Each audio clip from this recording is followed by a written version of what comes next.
नमस्कार स्टूडेंट, इस video lecture में हम लोग 12th क्लास बिहार बोर्ड के लिए मोस्ट इम्पॉर्टेंट जो सब्जेक्टिव क्वेश्चन है उसको देखेंगे और ये सब्जेक्टिव क्वेश्चन का दूसरा वीडियो है। तो चलिए शुरू करते हैं। आगे बढ़ने से पहले मैं बता दूं, 12th क्लास बिहार बोर्ड के लिए मैंने एक बहुत ही बेहतरीन पूरे सिलेबस को कवर करते हुए नोट्स या फिर आप कहें गेस पेपर बनाया है। तो अगर आप इस गेस पेपर को लेना चाहते हैं तो वीडियो के डिस्क्रिप्शन बॉक्स में या फिर नीचे कमेंट बॉक्स में इनका लिंक मिलेगा, वहां से क्लिक करके आप इसे ले सकते हैं। और इस गेस पेपर में आपको ये सभी टॉपिक्स आपको देखने को मिलेगा। आप चाहे तो इस नंबर पे व्हाट्सएप करके इसके बारे में जानकारी भी ले सकते हैं। तो चलिए अब शुरू करते हैं। तो यहाँ पे पहला क्वेश्चन है, what is the relation between Sohanlal Ratiram and Ratiram. आपको पता है कि सब्जेक्टिव 1 वीडियो में हम लोग 2 चैप्टर के इम्पोर्टेंट सब्जेक्टिव क्वेश्चन देख चुके थे, जो था इंडियन सिविलाइजेशन एंड कल्चर और भारत इज माई होम। तो हम लोग एक सीरियल नंबर से चल रहे हैं। आज हम लोग फिर से 2 चैप्टर के मोस्ट सब्जेक्टिव इम्पोर्टेंट क्वेश्चन देखेंगे। तो ये हमारा स्टार्ट हो जाता है तीसरा चैप्टर से। तो तीसरा चैप्टर आपको पता है कौन था, अ पिंच ऑफ स्नफ। तो उसमें से ये क्वेश्चन पूछ रहा है कि जो रिलेशन है सोहनलाल रतिराम और रतिराम में उसको बताइए। तो दे आर फादर एंड सन, मतलब इनका जो रिलेशन है बाप और बेटे का है। Sohanlal Ratiram is the party boss इन दिल्ली। तो आपको ये याद रखना है कि ये दोनों पिता और पुत्र हैं और जो सोहनलाल रतिराम है ये दिल्ली में पार्टी बॉस है। ये ऑब्जेक्टिव में भी पूछा जा सकता है कि दिल्ली में पार्टी बॉस कौन है। तो आपको बताना है सोहनलाल रतिराम जो कि पिता हैं और इनका बेटा का नाम है रतिराम। ठीक है। दूसरा क्वेश्चन है, in what dress did the writer go to the minister along with Nanu Kaka. ये क्वेश्चन पूछा हुआ है बट इम्पोर्टेंट है। क्वेश्चन में ये कह रहा है कि जो राइटर है ना, जो मनोहर मालगोनकर आपके राइटर हैं वो इस कहानी का, तो कहते हैं कि कौन से ड्रेस में वो नानू काका के साथ जाते हैं मिनिस्टर से मिलने के लिए। तो यहाँ पे देखिएगा आंसर लिखा हुआ है, the writer went there in a Jodhpur coat. तो याद रखिएगा ये ऑब्जेक्टिव में भी ऐसे क्वेश्चन बनाए जा सकते हैं अगर आपका पेपर डिफिकल्ट होगा तो, लेकिन ज़्यादातर क्वेश्चन इस ऐसे सब्जेक्टिव में ही आएंगे। तो जो इसमें फैक्ट होंगे ना उसको आप याद रखिएगा। तो यहाँ पे कह रहा है कि जो राइटर हैं वो जोधपुर कोर्ट में जाते हैं और साथ में ह्यूज ऑरेंज टर्बन, मतलब बहुत, ह्यूज का मतलब अच्छा खासा बड़ा, ठीक है ना। ऑरेंज का मतलब आपको पता है ये कलर का नाम है। Turban tied round his head, मतलब अपने हेड के चारों तरफ एक पगड़ी बांध के वो जोधपुर कोर्ट में जाते हैं। ठीक है। नेक्स्ट क्वेश्चन है, what was the designation of the writer, why did he always obey Nanu काका। अब यहाँ पे कह रहा है कि जो राइटर है ना उनका कौन सा पोस्ट है, कौन से पोस्ट पे वो मतलब ऑफिसर हैं, कौन से पोस्ट पे वो काम कर रहे हैं और वो नानू काका को हमेशा उनकी बातों को क्यों मानते हैं, उनकी आज्ञा को क्यों मानते हैं। तो अब आंसर देखिएगा, द राइटर बाज एंड अंडर सेक्रेटरी। तो राइटर जो है वो कौन से पोस्ट पे हैं, अंडर सेक्रेटरी के पोस्ट पे हैं। ऑन प्रोबेशन, प्रोबेशन आपको पता है जब आपकी जॉब लगती है तो 2 साल 3 साल जॉब के हिसाब से अलग अलग कैटेगरी में अलग अलग पीरियड का ये प्रोबेशन होता है। इस पीरियड में आपको हटाया भी जा सकता है अगर आप कुछ ज़्यादा गड़बड़ करते हैं तो कहता है कि जो राइटर है ना वो अंडर सेक्रेटरी है और वो प्रोबेशन पीरियड में है। ही ओबेड नानू काका because he was the brother of his mother. वो नानू काका की कहना को मानते हैं, नानू काका को आज्ञा की मानते हैं क्योंकि जो नानू काका हैं वो उनकी माँ का ब्रदर हैं, भाई हैं, यानी मटरनल अंकल हैं। ठीक है। नेक्स्ट क्वेश्चन है, where did Nanu Kaka go to meet the minister and with whom. Question ये पूछ रहा है कि नानू काका मिनिस्टर से मिलने के लिए कहाँ जाते हैं और किन के साथ जाते हैं। तो आंसर देखिएगा, Nanu Kaka went to the North Block. तो नानू काका दिल्ली के नॉर्थ ब्लॉक में मिनिस्टर से मिलने के लिए जाते हैं। तो हमने लिख दिया है Nanu Kaka went to the North Block to meet the minister along with the writer. Writer के साथ जाते हैं। यहाँ पे आप मनोहर मालगोनकर भी लिख सकते थे क्योंकि इस कहानी का राइटर मनोहर मालगोनकर ही है। तो आप यहाँ पे डायरेक्ट विद द मनोहर मालगोनकर भी लिख सकते थे। ठीक है, तो इस चैप्टर के ज़्यादा सब्जेक्टिव क्वेश्चन इंपॉर्टेंट नहीं थे, 4 ही थे। अब मैं आपको लाइन एक्सप्लेनेशन करवा रहा हूँ इस चैप्टर के। इस चैप्टर के लाइन एक्सप्लेनेशन का पहला क्वेश्चन है, B had barely got talking to the manager when the dhobi rushed into shop holding Nanu Kaka's old coat in one hand and brandishing the check with the other. Oh, there you are, repentant. Look what you had left in the coat of yours. अब यहाँ पे आपको पता है ये उस समय का घटना है जब धोबी मिलता है और वो कोर्ट में चेक होता है ना, तो वहाँ पे कुछ पैसे उसे इनाम के लिए दिया मिलता है जब वो लौटा देता है चेक को। तो ठीक है, तो वहीं पे का ये क्वेश्चन है। तो सबसे पहले जब भी लाइन एक्सप्लेनेशन के क्वेश्चन आए, तो आपको स्टार्ट करनी है कि ये लाइन कहाँ से लिया गया है और इस लाइन को किसने लिखा है।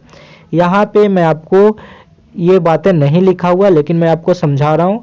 आपको यहाँ पे आंसर लिखते समय स्टार्ट करना है, these lines have been taken from the prose a pinch of snuff which has been written by, या फिर which has been authored by Manohar Malgonkar. From this line the writer या फिर the author wants to tell about. ठीक है, इस तरीके से लिखना है। यहाँ पे डायरेक्ट लिखा हुआ है तो मैं उसको समझा रहा हूँ। Nanu Kaka wanted to impress the Sika auto dealers by showing himself off as a wealthy person. देखिए यहाँ पे वही बात होता है, नानू काका सामने वाले पर्सन को ये दिखाना चाहते हैं कि वो कितना वेल्दी है, मतलब कितना ज़्यादा धनी है, तभी तो उनके कोर्ट में 1000 रुपये का ये चेक निकल रहा है ना। जब धोबी देखा तो ऐसा वो दिखाना चाहते थे। तो वही कह रहा है कि नानू काका वांटेड टू इम्प्रेस करना चाहते थे सीका ऑटो डीलर्स को बाय शोइंग, ये दिखाकर अपने आप को himself as a wealthy person, एक बहुत ही धनवान आदमी के रूप में। सो ही मेड अ प्लान, इसलिए वो एक प्लान बनाते हैं। क्या? विद द धोबी के साथ वो प्लान बनाते हैं। क्या बनाते हैं? He went to the Sika auto dealers just then dhobi came to him with an old coat of his and showed him a check of 1000 in one of its pocket. Seeing all that the manager was impressed. देखिए यहाँ पे basically ये बातें कही जा रही है कि वो जब सीका ऑटो डीलर से मिलने के लिए जाते हैं तो वहाँ पे जो धोबी होता है तो वो एक ओल्ड कोट लिए हुए होता है, वो नानू काका का ही होता है। तो धोने के लिए ले जा रहा होता है तो उसमें से 1000 रुपये का उसको चेक मिल जाता है। तो वो चेक जैसे ही रिटर्न करने के लिए नानू काका के पास धोबी पहुंचता है तो वहाँ पे सीका ऑटो डीलर का जो मैनेजर होता है वो देख लेता है। तो उन्हें लगता है कि 1000 का ये चेक देखेगा तो समझेगा वेल्दी पर्सन है, और सच में वो समझता भी है और इम्प्रेस हो जाता है। ठीक है, चलिए, तो वही बात यहाँ पे कह रहा था। अब दूसरा क्वेश्चन है, दूसरा लाइन एक्सप्लेनेशन है, मदर्स अनाउंसमेंट सुक मी। कहता है कि माँ की जो अनाउंसमेंट थी, जो माँ ने मुझे कहा, वो मुझे हिलाकर रख दिया, मुझे झकझोर दिया। नानू काका इज कमिंग सी सेड, वह बोली कि नानू काका आ रहे हैं। तो ये तो बहुत सिंपल लाइन और बहुत ही इंपॉर्टेंट है। ऐसे क्वेश्चन आपके एग्जाम में लाइन एक्सप्लेनेशन में पूछे जा सकते हैं। तो मैंने आपको पहले बताया है कि जब भी लाइन एक्सप्लेनेशन के क्वेश्चन आए तो आपको लिखना है this line has been taken from the prose a pinch of snuff which has been authored by Manohar Malgonkar. पहले ये लाइन जरूर से स्टार्ट करनी है। इस तरीके से अगर आप स्टार्ट करेंगे तो आपका जो लिखने का स्टाइल होगा उसमें बहुत ज़्यादा इम्प्रेशन आएगा और नंबर भी मिलेगा। यहाँ पे डायरेक्ट स्टार्ट किया हुआ है क्योंकि आपको पता है मैंने ये कट लिया है कहीं से। ठीक है, तो वहाँ पे अच्छे से आंसर नहीं बताया हुआ था ये वाला, लेकिन आपको मैं साथ साथ बता रहा हूँ। चलिए, कह रहा the author was shocked when his mother told him that her brother Nanu Kaka was coming to visit them. कहता है कि जो ऑथर है ना वो शॉक्ड हो जाते हैं, मतलब वो बहुत ही ज़्यादा आश्चर्यचकित हो जाते हैं जब उनको ये सुनाई पड़ता है कि जो उनकी माँ के जो ब्रदर हैं नानू काका वो यहाँ पे आते हैं विजिट करने के लिए। ठीक है, मतलब आ रहे हैं। आगे है the author was aware of the whimsical nature of his maternal uncle. यहाँ पे देखिए मटेरियल अंकल है, ये गलत टाइपिंग है, यहाँ पे होना चाहिए मैटरनल अंकल। अब मैं आपको यहाँ पे थोड़ा सा समझा देता हूँ। जो माँ के रिलेशन के तरफ से जो अंकल होते हैं ना, जैसे मामा जी हमारे, तो उनको हम बोलते हैं मैटरनल अंकल। मौसा जी होंगे तो माँ के रिलेशन से आ रहे हैं तो उनको बोलेंगे मैटरनल अंकल। और जो पिता की तरफ से होते हैं जैसे चाचा, जैसे फूफा, ये कहाँ से, पापा की तरफ से ना रिलेशन बन रहे हैं, तो जब हमारे पिता की तरफ से रिलेशन बनते हैं तब हम उनको बोलते हैं पैटर्नल, और जब हमारे माँ तरफ से रिलेशन बनते हैं अंकल या आंट वाली, तब हम उन्हें बोलते हैं मैटरनल अंकल। समझ गए? तो यहाँ पे इनकी मम्मी का ये भाई थे, तो वही चीज़ें यहाँ पे लिखा हुआ है कि ऑथर जो है ना वो पूरी तरह से अवेयर है, मतलब नानू काका के बारे में मनोहर मालगोनकर को अच्छे से पता है कि मेरे जो मामा जी हैं उनका नेचर कैसा है, तभी तो शौक हो जाते हैं। और आगे लिखा हुआ है therefore he wanted to make some excuses. यहाँ पे एक्सक्यूजेज कर लीजिएगा, EXCUES है ना, यहाँ पे भी स्पेलिंग गलत है। To stop his uncle from coming to home but his mother stopped him from doing that. यहाँ पे कह ये रहा है कि इसलिए वो बहुत ज़्यादा बहाना बनाना चाहते हैं। वो कहना चाहते हैं माँ को कि वो मुझे नहीं बता सकते थे, वो मुझे तार नहीं भेज सकते थे, वो बाद में नहीं आ सकते थे, उनको आना इतना ज़रूरी क्या था। मतलब बहुत सारे एक्सक्यूज करते हैं, बहाने बनाते हैं कि नानू काका को कैसे भी रास्ते में रोक लिया जाए, मतलब वो रुक जाए, वो यहाँ पे ना आए ऐसा। ठीक है, तो यही क्वेश्चन ये था लाइन एक्सप्लेनेशन। अब तीसरा जो लाइन एक्सप्लेनेशन है, कहता व्हाट, जब नानू काका, आपको पता है ये कहानी बहुत ही मज़ेदार कहानी है, तो कहता है what that means he will be here for weeks. अब उसी घटना के जो अभी मैंने क्वेश्चन बताया ना, उसके बाद ही जब वो मनोहर मालगोनकर शौक हो जाते हैं तो कहता क्या बोली, व्हाट डैट मीन्स, इसका मतलब he will be here for weeks, इसका मतलब कि वह यहाँ ना जो मामा आ रहे हैं लगभग सप्ताहों रहेंगे, वीक्स के लिए रहेंगे। Minister don't see people for weeks months. Oh my God, यहाँ बोलते हे भगवान, यहाँ मिनिस्टर तो सप्ताहों महीनों तक नहीं मिल पाते हैं और मेरे मामा जी आ रहे हैं, तो इसका मतलब वो यहाँ आएंगे तो वीक्स, बहुतों वीक्स रहेंगे। ठीक है, और ये क्वेश्चन भी पूछा हुआ है बिहार बोर्ड 2019 में, लेकिन काफ़ी इंपॉर्टेंट है इसीलिए करवा रहा हूँ। तो देखिएगा, कहता the above lines are taken from the story a pinch of snuff written by Manohar Malgonkar. तो देखिए यहाँ पे ना उस स्टाइल में लिखी हुई है, तो इस स्टाइल को और सिंपल तरीके से लिखने के लिए मैंने बताया है, क्या बताया है, अगर आप एक लाइन यहाँ पे दिखाई दे रहा है तो दिस लिख दीजिए, और एक से ज़्यादा तो दीज लिख दीजिए, और लिख दीजिए this line has been taken from prose a pinch of snuff which has been authored by या which has been written by मनोहर मालगोनकर। ऐसा लिखेंगे तो थोड़ा सा ज़्यादा इंप्रेशन बनता है। करा द नरेटर, अब नरेटर कौन होता है, नरेटर वो होता है जो कहानी सुना रहा होता है, तो इस कहानी में नरेटर खुद राइटर ही है, मनोहर मालगोनकर ही। तो कहता है कि narrator was informed bye his mother, कहता है नरेटर को सूचित किया गया, नरेटर जो है इन्फॉर्म्ड है by his mother that his maternal uncle, देखिए यहाँ पे स्पेलिंग ठीक लिखा हुआ है, his maternal uncle was coming to meet a minister, कि उनके जो मामा जी हैं वो मिनिस्टर से मिलने के लिए आ रहे थे। The narrator was shocked, narrator को काफ़ी शॉक्ड होते हैं, काफ़ी आश्चर्य में पड़ जाते हैं। टू हियर, ये सुन के डैट की because minister never gave appointment before a month. देखिए मनोहर मालगोनकर को ऐसा लगता है कि मिनिस्टर तो महीनों तक नहीं मिल पाते, वो तो जो अपॉइंटमेंट लेटर होती है मिलने से पहले एक आपको दिया जाता है कि इतना तारीख को आपसे मिलेंगे, तो वो तो महीनों के लिए देते हैं, एक महीना पहले से उनकी डेट चलती है, और मेरे मामा जी आ रहे हैं, तो इसका मतलब कि उनको अब 1 महीना कम से कम रुकना ही पड़ेगा। His maternal uncle would stay at his house until the appointment with the minister is finalized। अब यहाँ पे ये लिखा हुआ है कि जो मनोहर मालगोनकर हैं वो उनको आश्चर्य इसलिए होता है क्योंकि उनको अच्छे से पता है कि अगर मिनिस्टर से मिलना है तो महीनों तो बिल्कुल लग जाएंगे, बिल्कुल लग ही जाएंगे, क्योंकि यहाँ पे 1 महीने में यही मिलता है, मिलने का ही समय प्राप्त होता है। तो ये जब तक फाइनलाइज्ड नहीं होगा, जब तक उनको अपॉइंटमेंट डेट नहीं मिलेगा, जब तक मेरे मामा को रुकना ही पड़ेगा। ठीक है, तो इस कारण से वो काफ़ी ज़्यादा शौक हो जाते हैं। अगला है लाइन एक्सप्लेनेशन क्वेश्चन है, he went in to see the minister and I waited in the car park. अब ये बात होती है जब वो मिनिस्टर से मिलने जाते हैं, वहाँ से ये लाइन लिया गया है। तो देखिएगा, इसको समझिए। अभी इसको पहले मैं ऐसे ही समझा देता हूँ। कहता है he went in to see the minister, कहता वो अंदर गए मिनिस्टर से मिलने के लिए और मैं वहाँ पे कार पार्किंग में इंतजार करता रहा। ठीक है, तो पहले तो वही बात लिखना है कि this line has been taken from the prose a pinch of snap which has been written by Manohar Malgonkar. ये बातें आपको लिखनी है। ठीक है, उसके बाद तो यहाँ तक वही बातें लिखी हुई है जो अभी मैंने आपको बताया।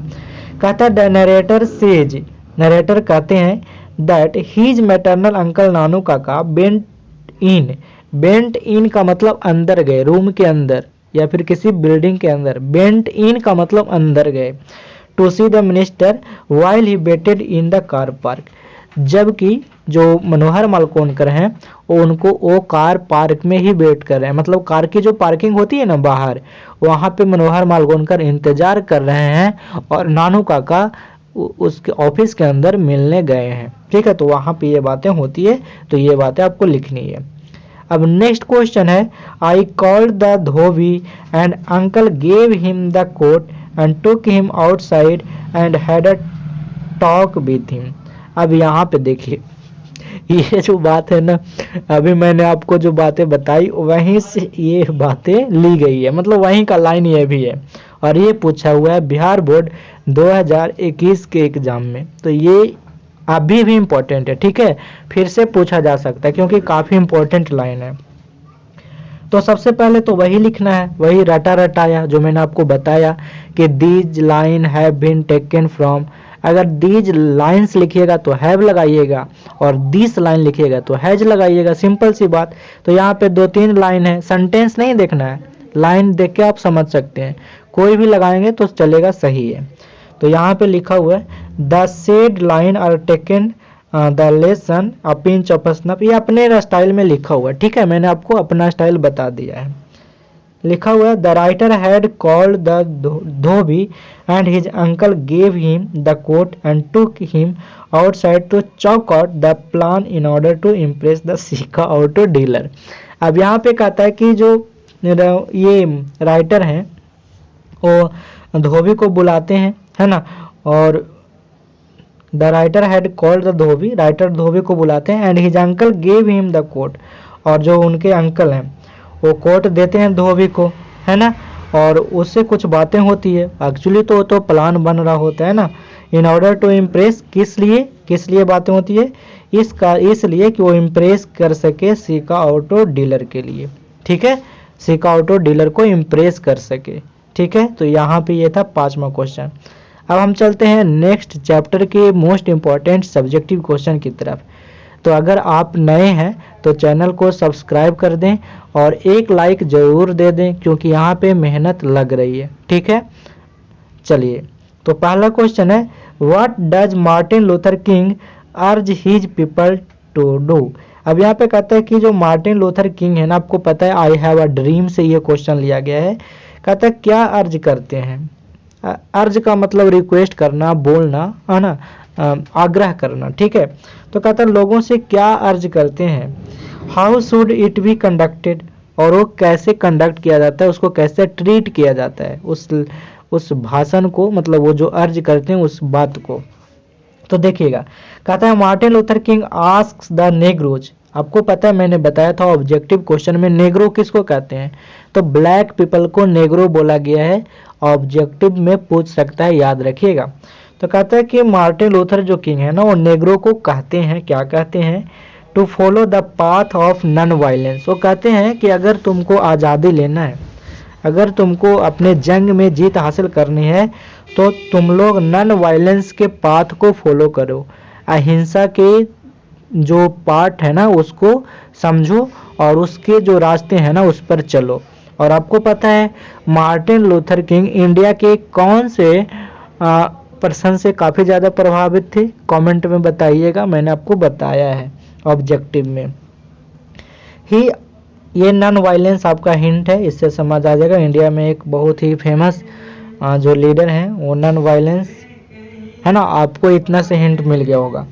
देखिए कहता है he asks them to be patient, कहते वो लोगों से कहते हैं, कौन, मार्टिन लूथर किंग कहते हैं अपने लोगों से कि पेशेंस बना कर रखो, धैर्य बनाओ, करेजियस रहो, संघर्ष करते रहो, cultivate the power of the soul, और जो अपनी आत्मा के अंतरात्मा की जो शक्ति है ना उसको एकत्रित करके उसको अच्छे से समझ के काउंटर करो फिजिकल वायलेंस का, है ना। तो ये बातें आपको यहाँ पे दिखाई दे रहा होगा। नेक्स्ट क्वेश्चन है what was Martin Luther Kings dream. आपको पता है इस चैप्टर का नाम ही है आई हैव अ ड्रीम, और इस चैप्टर में बहुतों बार, जी हाँ बहुतों बार ये लाइन रिपीट होती है, आई हैव अ ड्रीम।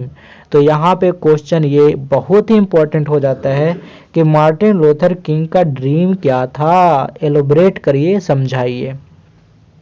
तो चलिए देखते हैं। Martin Luther king believed in the ultimate reconciliation between the America and the नेग्रोज।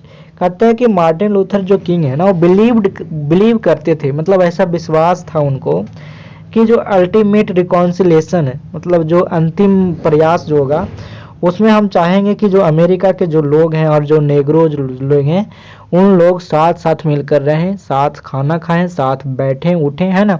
आपको ये पढ़े होंगे तो अच्छा से पता होगा क्या यहाँ पे भेदभाव हो रहा था।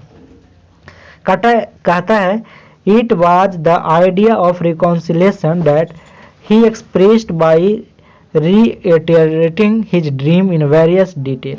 अब कहता है कि जो उनका जो आइडिया था ना एक होने का, सभी जो अमेरिका थे और नेग्रोज जो थे एक होने का जो आइडिया था वो एक्सप्रेस किया गया था बहुतों बार, उस चीज़ पे फोकस करके, उनके सपनों को बहुतों बार फोकस करके, मतलब सपनों को बार बार वो जनता के सामने लाते थे और वो वेरियस डिटेल में, मतलब अनेकों तरह से उन सपनों को जगाए रखने का उन्होंने प्रयास किया था। He had the dream of the American nation rising up and following its creeds of equality in true sense। कहता उनको एक सपना था, वो एक सपना देखे थे कैसा, अमेरिकन नेशन का, एक ऐसे अमेरिका का नेशन का जो राइजिंग अप करे, बहुत ऊपर उठ कर जाए और फॉलो करे कैसा, क्रीड्स ऑफ इक्वलिटी, मतलब समानता, सभी को समान अधिकार है जो मिले उस चीज़ को, और साथ में एक कैसे, एक ट्रू सेंस में मिले, मतलब चाहे वो काले लोग हों या गोरे लोग हों, सभी को समान अधिकार मिलनी चाहिए। तो वही बातें यहाँ पे लिखी हुई है। He also had the vision, कहता उनको ये भी, उनके माइंड में ये भी विजन था, मतलब ऐसी सोच थी, ऐसा एम था, ऐसा टारगेट था, क्या, ऑफ कंप्लीट फ्रेटर्निटी, मतलब सभी भाईचारा मिलके, भाईचारा से भाई भाई मिलकर अच्छे से रह सकें, ये भी उनका एक विजन था। तभी तो कहते हैं कि ब्लैक पीपल जो हैं और जो वाइट पीपल हैं उनके बेटे और बेटियां एक साथ बैठेंगे, हाथ में हाथ मिलाकर एक साथ खाना खाएंगे, तब हमारा जो ये जो संघर्ष है, जो ड्रीम है, ये एक दिन पूरा होगा। आपने पढ़ा होगा तो बहुत अच्छा ये भी स्पीच है। अगला क्वेश्चन है what does Martin Luther king say about the life of the negroes. अब ये क्वेश्चन पूछा हुआ है 2018 के एग्जाम में, बट इम्पॉर्टेंट बहुत ही ज़्यादा है। क्वेश्चन कह रहा है कि जो मार्टिन लूथर जो किंग है ना वो नेग्रो के लाइफ में क्या, नेग्रो के लाइफ के बारे में क्या कहते हैं, मतलब जो काले लोग हैं उनकी ज़िंदगियों के बारे में क्या सुनाते हैं। तो क्वेश्चन आंसर कर रहा है he says that the life of the नेग्रोज is still sadly crippled by the manacles of segregation and the chains of discrimination। यहाँ पे इस लाइन का सीधा मतलब है कि वो बताते हैं कि जो नेग्रो का जो लाइफ है ना, आज भी अगर हम बोलें तो दुखी आत्मा से वो क्रिपल्ड है, मतलब कुचला हुआ है। क्रिपल्ड का मतलब अपांग बना दिया गया है किसने? मैनकल्स ऑफ सेग्रेशन, जो अलगाववाद है ना, जो अलग रहने की जो भावना है ना, एक दूसरे से जो सेपरेशन है, उस सारी चीज़ों ने, और कौन सा? चैन ऑफ डिस्क्रिमिनेशन, जो भेदभाव की जो एक कड़ी है, जो एक भेदभाव का जो सिचुएशन चल रहा है, जो एक ऐसी भावना है, इसने जो नेग्रो लोग हैं उनको क्रिपल्ड कर दिया है। मतलब क्रिपल्ड कर देने का मतलब उनको अपांग बना दिया है, उनको पैरालाइज कर दिया है, अपाहिज बना दिया है। अगला है they still live on a lonely island of poverty. कहते हैं कि वे लोग आज भी अकेले उस गरीबी के आइलैंड पे, मतलब एक इनका अलग से एक आइलैंड था गरीब ये नेग्रो लोगों के लिए। आपको मैंने पढ़ाया होगा प्रोज में, या आप कहीं से पढ़े होंगे तो आपको पता होगा। तो वही कहते हैं कि वो आज भी अकेले जो नेग्रो लोग हैं वो एक अलग आइलैंड पे, जो आइलैंड ऑफ पॉवर्टी है, गरीबों की आइलैंड है, वहाँ पे आज भी रहते हैं। अगला है question what are the things needed to remove the discontent of the negroes. अब यहाँ पे कहता है कि कौन सी ऐसी चीज़ें हैं जो ज़रूरत है जो कि नेग्रो को डिसकंटेंट, जो नेग्रो का असंतुष्टि है उसको रिमूव करे, है ना। यहाँ पे देखिएगा कहता है फ्रीडम एंड इक्वलिटी, कहता है स्वतंत्रता और समानता, सभी को स्वतंत्रता मिले और समान अधिकार मिले, ये रिक्वायर्ड है, ये ज़रूरत है कि उनके डिसकंटेंट को रिमूव करे। अगर ये दोनों चीज मिल जाए तो जो असंतुष्टि है ना नेग्रो के दिल में, वो क्या हो जाएगा? वो रिमूव हो जाएगा, वो खत्म हो जाएगा।